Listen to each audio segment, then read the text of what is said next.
Selamat siang, nama saya Naomi Pakpahan, NPM 18144060.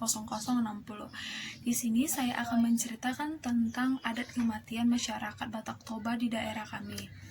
Acara kematian Batak Toba di daerah kami ini identik dengan suatu pesta atau upacara yang dilakukan di sini.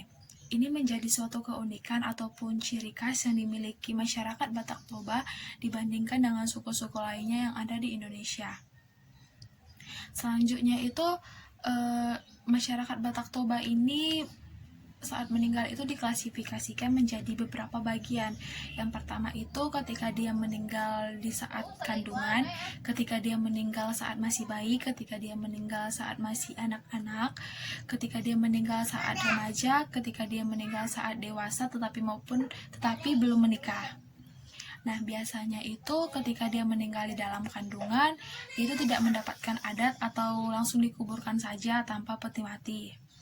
Tetapi ketika dia meninggal saat anak-anak sampai dia dewasa, dia itu biasanya mendapatkan ulos yang diberikan oleh pihak tulang atau saudara dari ibu. Selanjutnya itu masyarakat Batak Toba itu akan mendapatkan adat yang lebih khusus lagi ketika meninggal jika dia sudah menikah tetapi tidak memiliki anak. Yang kedua itu jika dia sudah menikah tetapi anaknya masih kecil. Yang ketiga itu ketika dia sudah menikah tetapi anaknya udah dewasa dan juga belum menikah.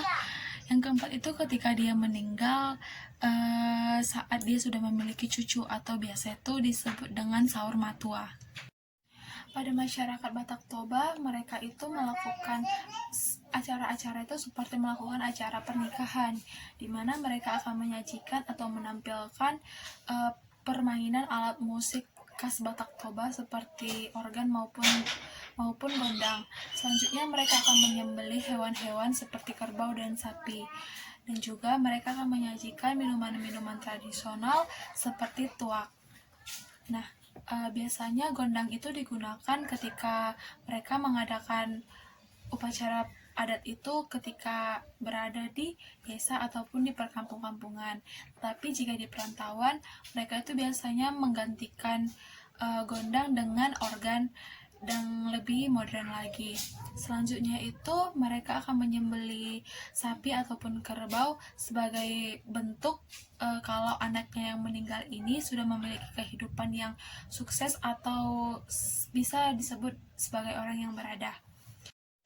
Jika yang meninggal ini adalah masyarakat Batak Toba dalam keadaan meninggal saur matua, maka kerabat-kerabat yang paling dekat ini akan mengadakan tonggo raja atau musyawarah secara kekeluargaan yang dihadiri oleh kerabat-kerabat terdekat yang dihadiri oleh unsur Dalihana Tolu. Dalihana Tolu ini itu terbagi dari 3, yaitu pihak hula-hula.